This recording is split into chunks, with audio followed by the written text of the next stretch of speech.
Usisahau subscribe, kulike, turn on notification, kushare na kucomment.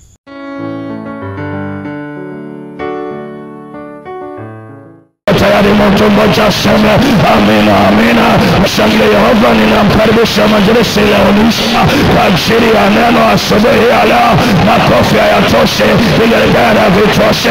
Mshangilie Bwana kwa kuwa ataonekana na atasikika kama sauti, naam, sauti ya maji mengi. Haleluya.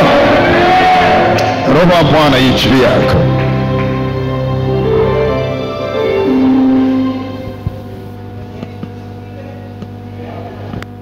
Bwana Yesu asifiwe. Haleluya watu wa Mungu. Ninawasalimu katika jina la Yesu. Kwa majina yangu ninaitwa Leonisia Ephraim. Tufungue Biblia zetu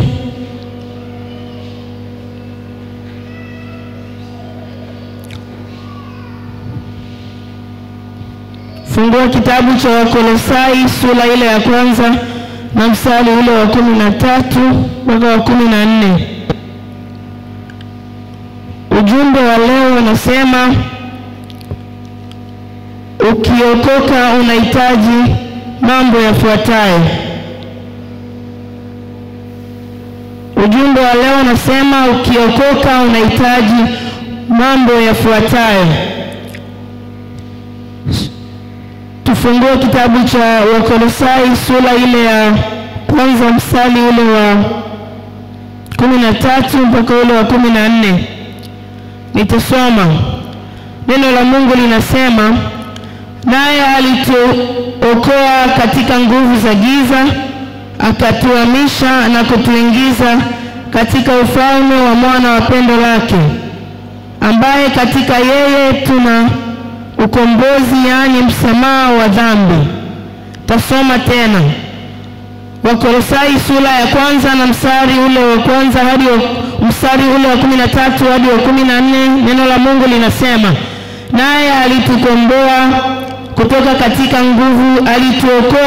katika nguvu za giza, akatuhamisha na kutuingiza katika ufalme wa mwana wa pendo lake, ambaye katika yeye tuna ukombozi, yani msamaha wa dhambi. Haleluya. Bwana Yesu asifiwe sana. Ujumbe unasema ukiokoka unahitaji yafuatayo. Ukisoma katika mstari huu, ukisoma katika kitabu hiki cha Wakolosai sura ile ya kwanza na mstari wa 13 mpaka wa 14, tunaona ya kwamba neno la Mungu linasema ya kwamba naye alituokoa katika nguvu za giza. Tunaona jambo moja la kuokolewa. Bwana Yesu asifiwe. Tunaona pale kuna kuokolewa. Naye alituokoa katika nguvu za giza. Ni nani aliyetuokoa? Ni Yesu. Yesu ndiye aliyetuokoa katika nguvu za giza. Yoyote mtu aliyoko mahali hapa ana ya kwamba aliokolewa na Mungu. Uliokolewa sehemu gani unajua wewe?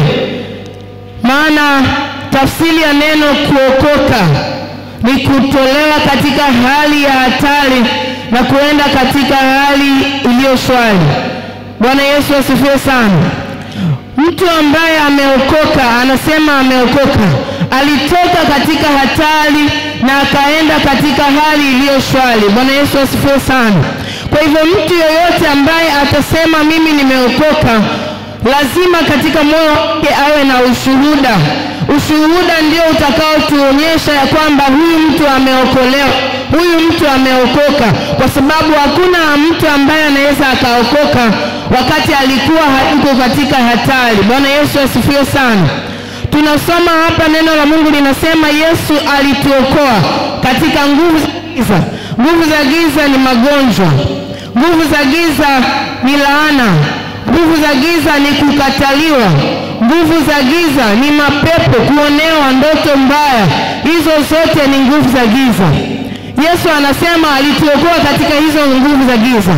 Sasa wewe unaposema umeokolewa, umeokoka, unakuwa umeokoka katika nguvu za giza.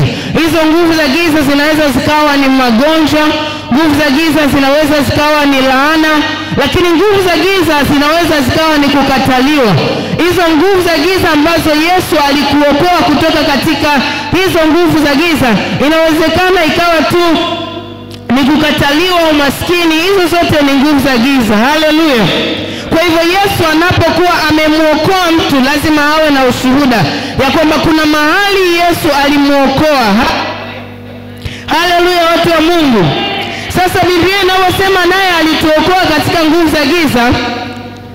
Hizo nguvu za giza nimekwambia inawezekana ikawa ni magonjwa. Hizo zote ni kazi za giza.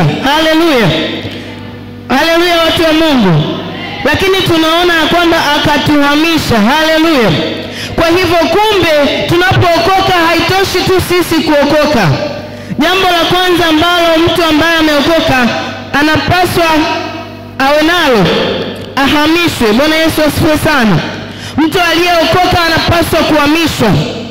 Alikuwa katika nguvu za giza, anapaswa ahame huko. Bwana Yesu asifiwe. Mtu aliyeokoka anapaswa ahame. Alikuwa kwenye magonjwa, anapaswa ahamishwe. Haleluya.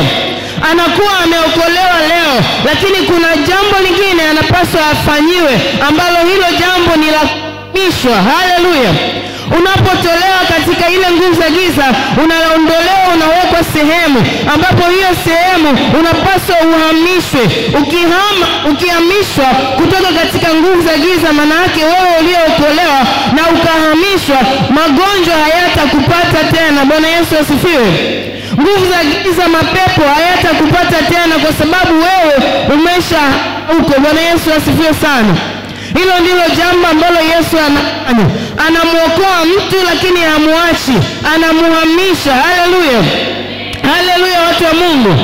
Unaweza ukawa huko unateseka na magonjwa na hali ukiwa umeokoka, unakuwa bado hujahamishwa. Bwana atusaidie sana. Haleluya, watu wa Mungu. Unakuwa umeokoka lakini bado haujahamishwa. Ya kupasa leo Yesu akuhamishe ili uwe na ushuhuda uliokamilika ya kwamba niliokoka na Yesu akanihamisha. Bwana Yesu asifiwe sana. Akikuhamisha Yesu katika magonjwa, hautarudi tena, kwa sababu ushuhuda wako ulikuwa ya kwamba mimi Yesu aliniokoa kutoka katika uzinzi. Haleluya. Kwa hiyo kama alikuhamisha, tunategemea kwamba hautarudi tena kule. Bwana Yesu asifiwe sana. Lakini haishii Yesu kutuhamisha. Jambo ambalo ni la lingine ambalo Yesu anapaswa atufanyie ni kutuingiza. Haleluya. Ukiona pale anasema alituingiza katika ufalme wa mwana wa pendo lake. Haleluya. Kwa hiyo Yesu akikuokoa anakuhamisha. Bwana Yesu asifiwe. Lakini akikuhamisha anakuingiza. Haleluya. Bwana Yesu asifiwe. Anakuingiza katika ufalme wa kwake. Haleluya. Yesu akikuingiza katika ule ufalme wa kwake, unakuwa salama. Bwana Yesu asifiwe. Kama tunavyojua ya kwamba katika ufalme, ukiingia katika ufalme, ulinzi unakuwa ni mkali sana, si ndio? Bwana Yesu asifiwe. Ukiingizwa katika ufalme, ulinzi wake unakuwa ni mkali sana, si ndivyo jamani? Ukiingizwa leo katika ile ikulu ya Mama Samia pale, ulinzi unakuwa ni mkubwa sana. Hakika mahali pale hawezi kuingia mtu yoyote, hakiwezi kuingia kitu chochote katika ufalme ule bila kupata ruhusa. Haleluya. Bwana Yesu asifiwe sana. Kwa hivyo kama ukiangalia ile ikulu ya rais, jinsi ambavyo inalindwa, jinsi ambavyo mahali pale hakiwezi kuingia kitu chochote ambacho hakijapata ruhusa, ambacho ni kibaya kutokana na ulinzi ulioko mahali pale, ndivyo ilivyo hata kwa Yesu Kristo. Pale tunapokuwa tumeokoka, Yesu akituhamisha, akituingiza katika ule ufalme wa kwake, tazama, hakika mtu huyo atakuwa na ulinzi wa kutosha. Bwana Yesu asifiwe sana. Ulinzi wa mtu ambaye ameingia katika ufalme, ambaye ameingia kule katika ikulu ya Yesu Kristo, lazima uwe ni mkubwa sana. Haleluya. Hata vitu vibaya haviwezi kumpata mtu huyo, kwa sababu lazima viwe vinaogopa kutokana na ulinzi ulioko ikulu. Bwana Yesu asifiwe sana. Haleluya, watu wa Mungu. Yesu akituhamisha akatuingiza katika ufalme ule wa kwake, tunakuwa salama. Bwana Yesu asifiwe sana. Haleluya, watu wa Mungu. Kwa hivyo haitoshi tu sisi kusema tumeokoka, tunapaswa tuokoke, tuwe na ushuhuda ya kwamba Yesu alituokoa, lakini tunapaswa kuhamishwa. Maana yake ya kwamba yale yaliyokuwa tunayapitia hatupaswi kuyapitia tena. Lakini Yesu hakuishia hapo, ametuingiza kabisa katika ule ufalme wa kwake. Haleluya. Ni raha iliyoje Yesu ametuingiza kabisa katika ufalme ule wa kwake, mahali ambako hakuna kitu kibaya kinaweza kikaingia. Haleluya, watu wa Mungu. Bwana Yesu asifiwe. Haleluya. Hilo ni la kuingizwa katika ufalme, ni jambo la pili. Haleluya. Cha kwanza unapaswa uhamishwe, lakini cha pili uingizwe katika ufalme wa Yesu. Bwana asifiwe.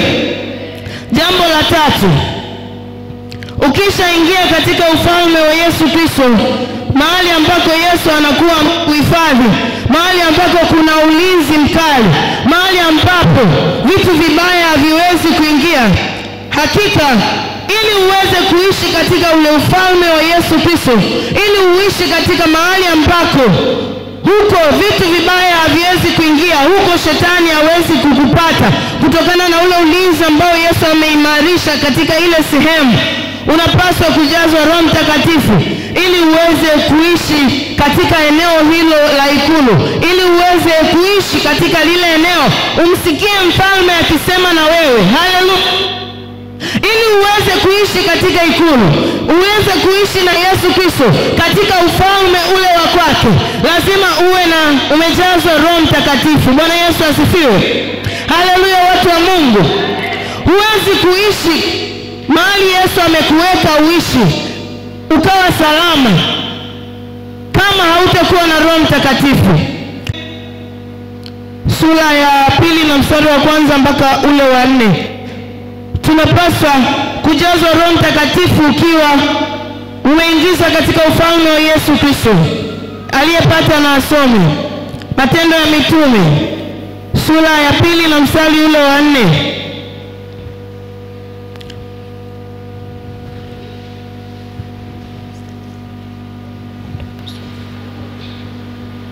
Biblia inasema mstari wa 1, hata ilipotimia siku ya Pentekoste, walikuwako wote mahali pamoja. Kukaja ghafla toka mbinguni, uvumi kama uvumi wa upepo, kwa nguvu ukienda kasi. Ukaijaza nyumba yote waliokuwa wameketi. Ukawatokea ndimi zilizogawanyikana, kama ndimi za moto, uliowakalia kila mmoja wao.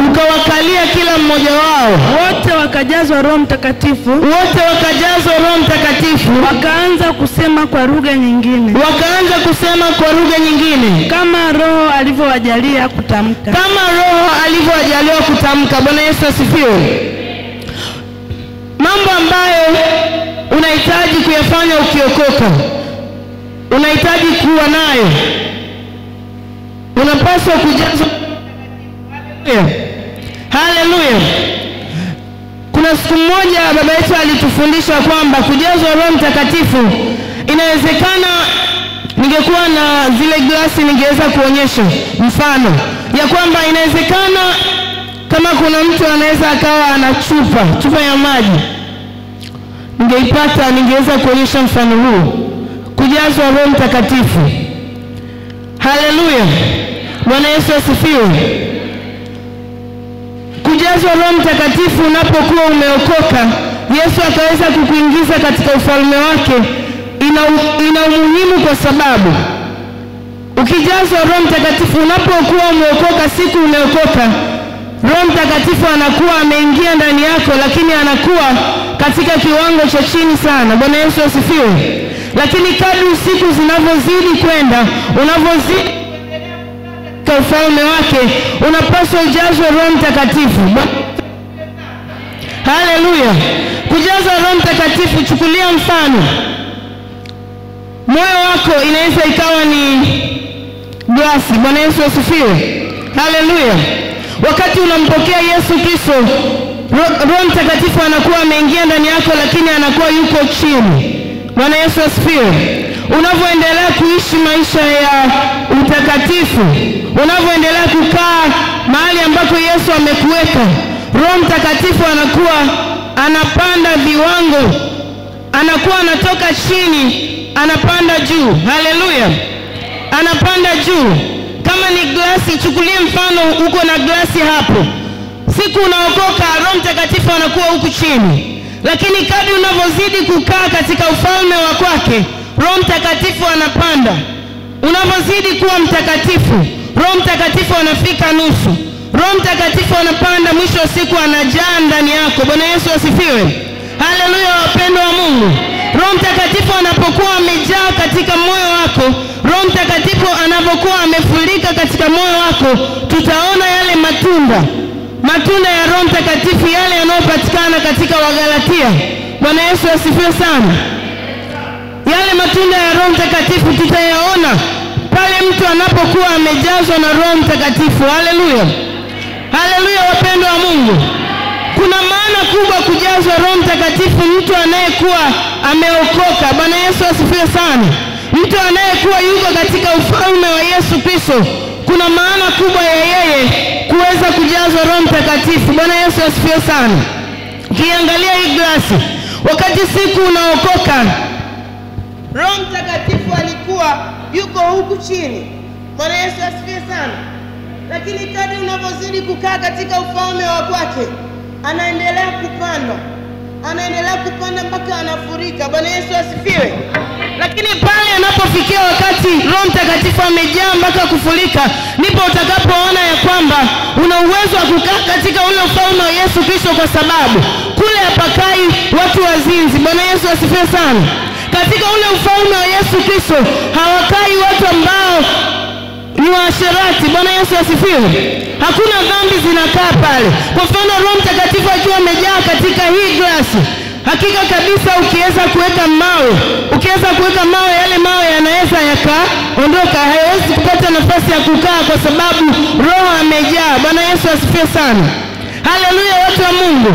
Kwa hivyo tunapaswa kujaza Roho Mtakatifu, kwa sababu Roho Mtakatifu akiwa yuko nusu, ni kweli kabisa tutakuona ukiwa umeokoka, lakini bado tutaendelea kuona kuna vitu vinaingia ndani yako, vinakaa na tunavishuhudia kwenye maisha ya mtu aliyeokoka, na tunajiuliza sana, mbona huyu mtu hata kunena kwa lugha ananena, lakini inawezekana roho yako yuko nusu, roho yako yuko robo.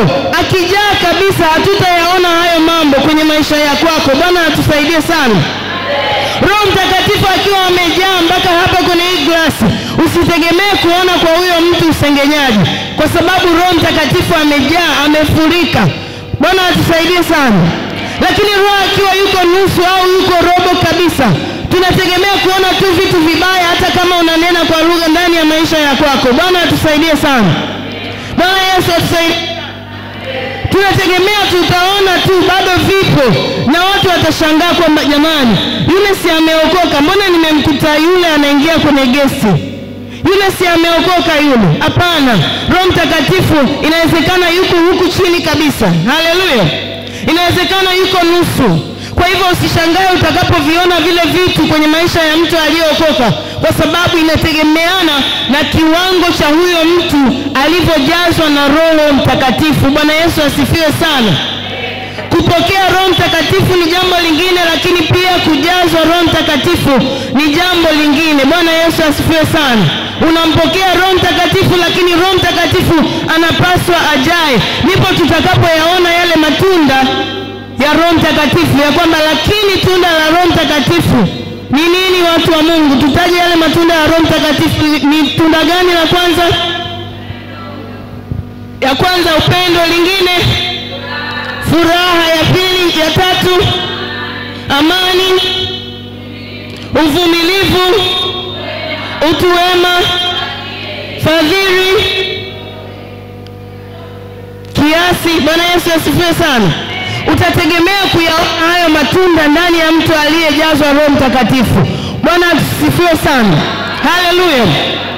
utashangaa kuyaona hayo kwa mtu aliyejazwa Roho Mtakatifu. Kwa hivyo usishangae sana, upate sana maswali ya kujiuliza, kwa nini ninaona hiki kwa mtu aliyeokoka? Ujue kabisa Roho Mtakatifu yuko nusu, Roho Mtakatifu yuko robo au amejaa. Utatambua tu wewe mwenyewe, na katika moyo wako wewe mwenyewe unajua uko katika ufalme wa Yesu Kristo, amekwisha kuingiza huko. Lakini kama hujajazwa Roho Mtakatifu, uwe na uhakika kabisa tutaona mambo mabaya yakiendelea kwenye maisha yako, na tangaa kwa sababu tutajua kabisa Roho Mtakatifu wa kwako yumo, lakini yumo hajajaa. Lakini leo Bwana anatufundisha kwamba tunapaswa kujazwa Roho Mtakatifu. Haleluya. Na mbele yetu tuna kongamano la ujazo wa Roho Mtakatifu kwa sababu tuko katika kipindi cha Pentekoste.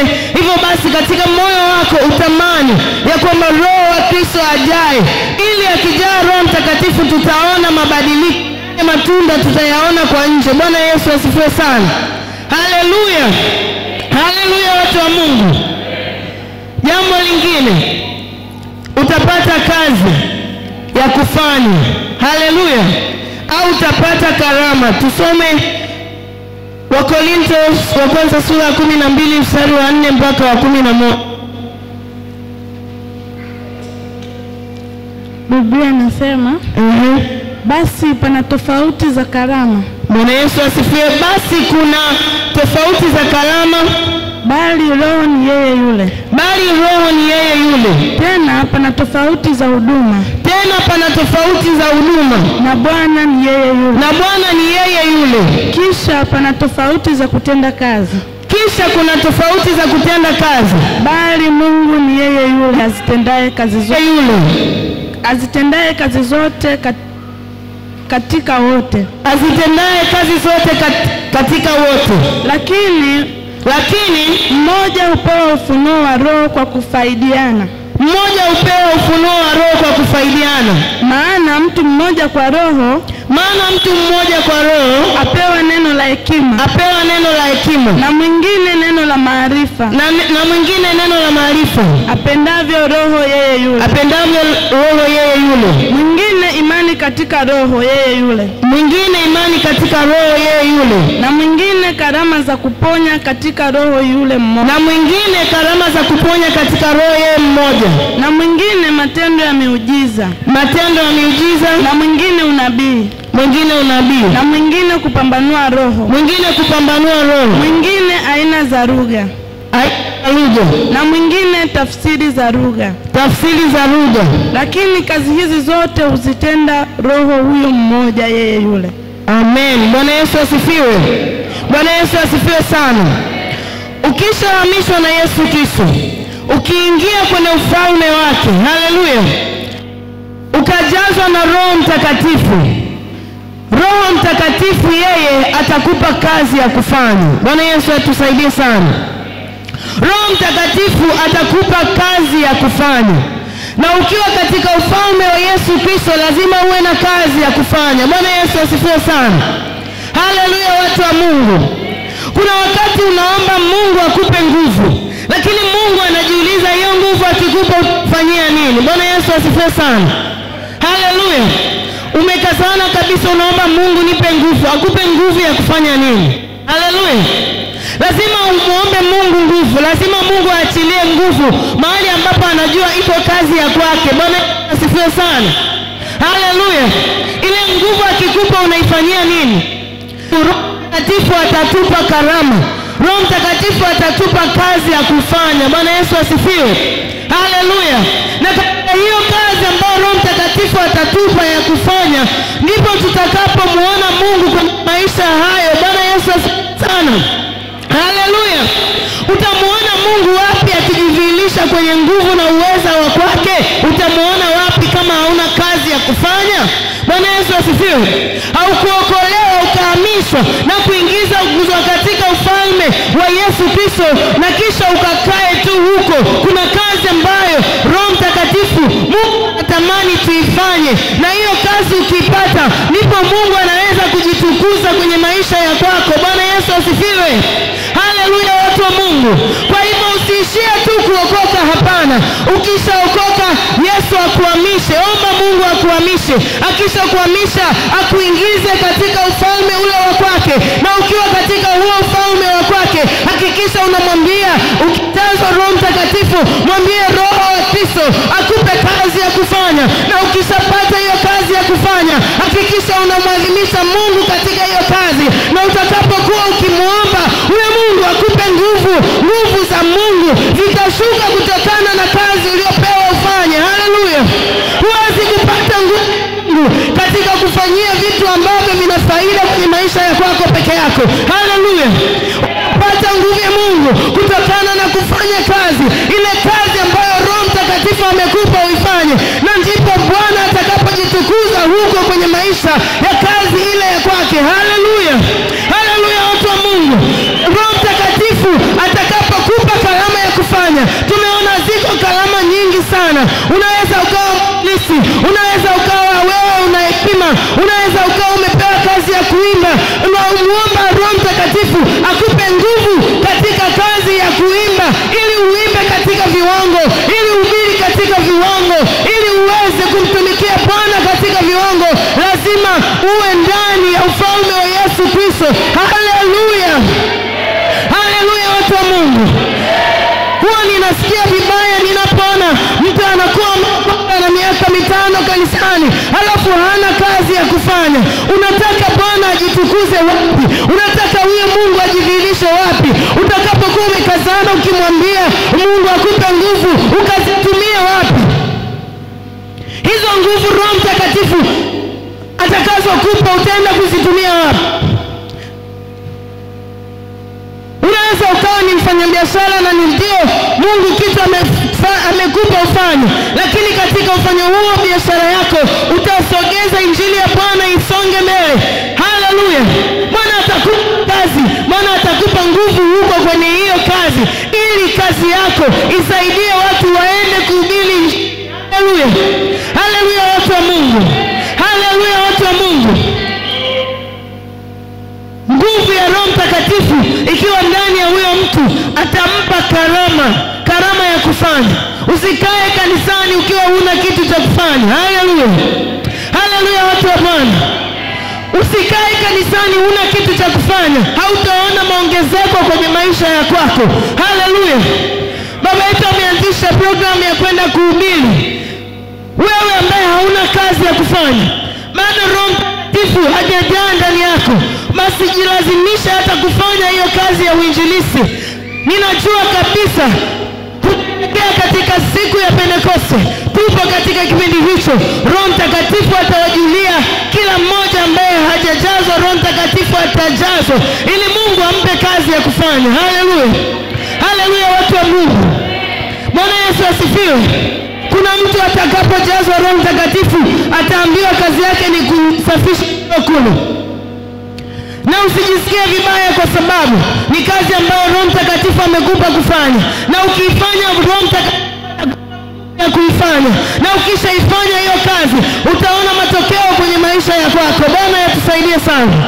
Haleluya. Tutakuwa hatuna haja ya kupanga watu wakuja kufanya usafi hapa kanisani, kwa sababu ndani ya mtu mmoja Mungu atakuwa ameweka hiyo kazi ya kufanya, na atatamani kufanya hiyo kazi katika ufalme wa Mungu. Endelee kupendezesha ufalme ule wa Mungu, na Mungu atatukuzwa kupitia hiyo kazi. Usione kazi unayofanya wewe ni kama kazi ndogo, lakini kama ukijua unamtumikia Bwana katika kazi hiyo na moyo wako unasikia furaha kufanya hiyo kazi, Bwana atakutokea na utamuona katika hiyo kazi. Bwana Yesu atusaidie sana. Haleluya watu wa Mungu. Ni asubuhi hii ya leo mtu yule aliyeokolewa na Yesu Kristo akapata ushuhuda kwenye maisha ya kwake, na kama ana ushuhuda huyo Yesu Kristo akuhamishe. Akisha kuhamisha akuingize katika ufalme, na kisha kuingiza katika ufalme ukajazwe na Roho Mtakatifu. Yeye Roho Mtakatifu atakusaidia kumsikia mfalme anataka ufanye nini, atakusaidia kufanya mapenzi ya mfalme. Huyo Roho Mtakatifu utakapokuwa umejazwa atakusaidia kuweza kusamili na kuweza kuishi maisha ya katika ufalme wa kwake. Lakini ukikaa katika ufalme wa Yesu Kristo lazima upewe kazi, mtu wa Mungu, upewe kazi ya kufanya. Usikae umeokoka una miezi 2-3 lakini huna kitu cha kumfanyia Bwana. Na Bwana atajitukuza wapi? Akitafuta kujitukuza anatafuta mahali ambapo kuna kazi ile ya kwake ambayo amekupa. Watu tunafanya kazi zile za kwetu, tunazifanya katika usahihi sana na tunatamani kuzifanya kwa sababu zinatuletea kipato, lakini iko kazi ya Bwana ambayo yoyote aliyeokolewa mahali kuliko kuwa na hatari. Kuna kazi ambayo Roho Mtakatifu ameiweka juu ya huyo mtu aifanye. Bwana Yesu asifiwe sana. Na utapata nguvu ya Roho Mtakatifu kutokana na kile kazi unayoifanya. Bwana atusaidie sana. Nguvu ya Mungu itashuka katika kazi unayoifanya. Haleluya. Haleluya watu wa Mungu. Ukiwa wewe ni mwinjilisti, ujue kabisa ukimuita Mungu atashusha nguvu ili uweze kuitumikia kazi ya uinjilisti. Bwana Yesu asifiwe. Ukiwa wewe ni mwimbaji, ujue kabisa nguvu Mungu atakayoishusha ni juu ya kuimba kwa kwako. Bwana Yesu asifiwe sana. Haleluya watu wa Mungu. Haleluya watu wa Mungu. Ninatamani asubuhi hii ya leo yoyote aliyesikia neno hili akatamani kupata kazi, akatamani kujazwa Roho Mtakatifu, akatamani kuhamishwa na kuingizwa katika ufalme wa Bwana, ili hakikishe magonjwa hayatapata nafasi, kwa sababu mahali pale Ikulu hayawezi kuingia magonjwa. Na ikitokea umechoka kukaa katika ufalme, ukiamua kutoka nje unasema natoka nje kidogo, ujue kabisa magonjwa yatakupata. Ujue kabisa utakutana na shetani, kwa sababu mahali ambako ni Ikulu ya Yesu Kristo kuna ulinzi na shetani hawezi kuingia hapo. Bwana Yesu asifiwe sana. Haleluya watu wa Mungu. Kuna umuhimu wa kujazwa Roho Mtakatifu. Usiishie hapo ulipo. Bwana Yesu asifiwe sana. Tusimame mahali pale tulipo. Natamani asubuhi ya leo mtu mmoja akatamani kujazwa na Roho Mtakatifu. Akijazwa na Roho wa Kristo, uwe na uhakika katika moyo wako vitu vibaya haviwezi kukaa, dhambi haiwezi kustahimili kukaa, maana hakuna nafasi katika moyo wako. Ukiona kuna dhambi ambayo unaifanya kwenye maisha ya kwako na unaona ni sawa tu kuifanya, ni kwa sababu katika moyo wako kuna nafasi, na shetani ana uwezo wa kuingia akafanya kitu chochote katika moyo wa kwako, kwa sababu Roho Mtakatifu hajajaa viwango vya kujaa mpaka kusukasuka. Haleluya watu wa Mungu. Ukiwa katika uwepo umesimama namna hiyo, tafakari Bwana, tafakari maisha yako kutokana na ujumbe wa leo. Tafakari maisha ya kwako, tafakari maisha ya kwako, jinsi ambavyo toka ulipookoka, jinsi ambavyo kama Yesu amekuhamisha. Na kama umehamishwa, je, umeingia katika ufalme wa kwake? Na kama umeingia katika ufalme wa kwake, je, umejazwa na Roho wa kwake? Na kama umejazwa na Roho wa kwake, je, Roho wa kwake anakusaidia kupata kazi? Na kama huna kazi, mwambie Roho Mtakatifu akupe kazi. Mwambie Roho Mtakatifu akupe kazi ya kufanya. Mwambie Roho Mtakatifu akupe kazi. Katika vipengele hivyo vyote vinne utakuwa ukijikagua katika moyo wako, na ukiona kuna kipengele hakipo kwenye maisha ya kwako, sema na Mungu yuko hapa asubuhi ya leo. Ukiona kuna vipengele hakipo, sema na Roho wa Kristo, sema na Yesu yuko hapa.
akatuhamisha, akatuingiza katika ufalme wa mwana wa pendo lake, ambaye ndani yake kuna ukombozi, samaha kwa dhambi.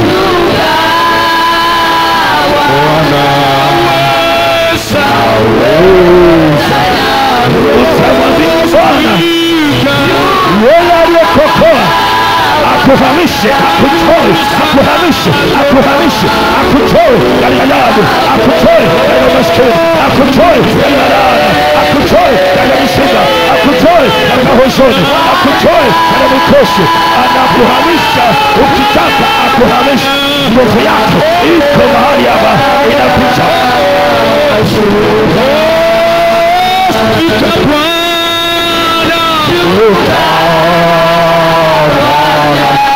Akikuhamisha, yeye ni mwaminifu na wa kweli, atakuhamisha na kukuingiza katika ufalme wake.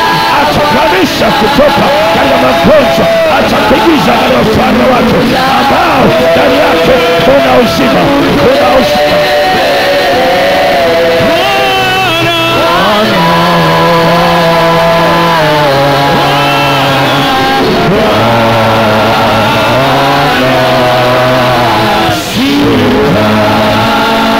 Mbele za Bwana mwambie, ninakushukuru kwa neema ya wokovu, na kinahitaji kwa nguvu na uwezo wa Roho Mtakatifu unihamishe, unihamishe kutoka katika laana, kutoka katika mikosi, kutoka katika dhambi, kutoka katika magonjwa, kutoka katika mateso, kutoka katika nguvu za giza. Nihamishe, nihamishe. Mwambie Bwana, niingize katika ufalme, raia ufalme wako, raia wa ufalme wa Kristo, raia wa ufalme wa mbinguni, ambako hakuna mauti, ambako hakuna magonjwa, raia wa ufalme wa Bwana. Huko kuna uzima, huko kuna amani, huko kuna furaha. Mwambie Bwana, mwambie Bwana, mwambie Bwana.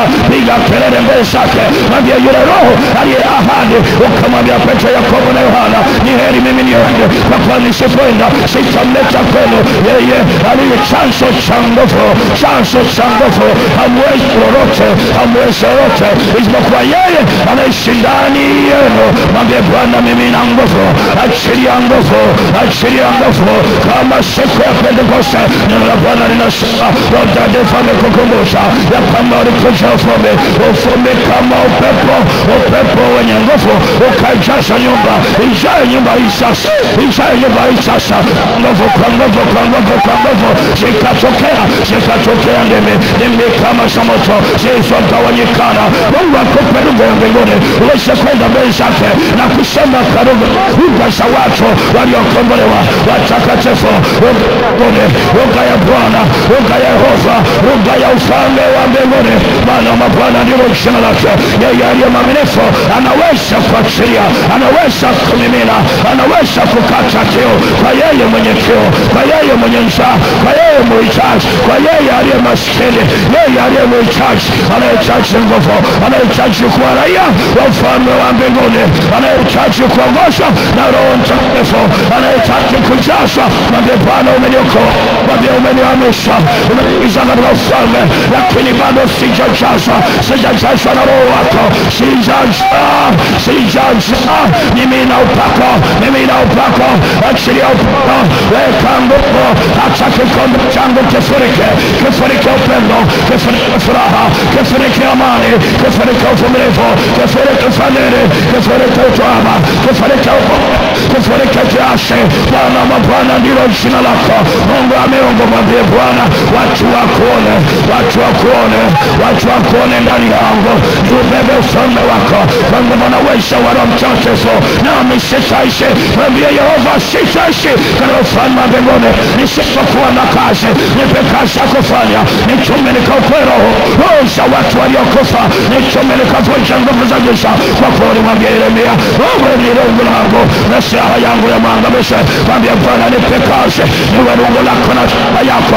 Ya Bwana kwa roho hiyo, majini yatondoka, mapepo yatakimbia, wachawi nitapigana nao kwa nguvu na uwezo wa damu ya mwana-kondoo. Nitavunja madhabahu na ngome zako sema na ngome za giza. Mwambie Bwana nipe kazi ya kufanya katika madhabahu yako, katika nyumba yako, katika ufalme wako. Ninaomba karama, ninaomba kipawa, ninaomba karama, ninaomba kipawa, vipawa vya uponyaji, kalama za nguvu, kalama sasa. Mwambie Bwana weka ndani yangu, weka kutabiri, weka kufasiri lugha, weka ndani yangu, weka roho ya hekima, weka roho ya ufahamu, weka ndani yangu kalama ya imani, kalama ya imani.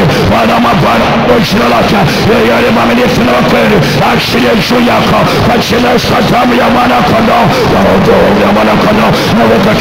Naweka keo ndani yako, ukapokea wewe mwenye keo, wewe mwenye kile sikoko.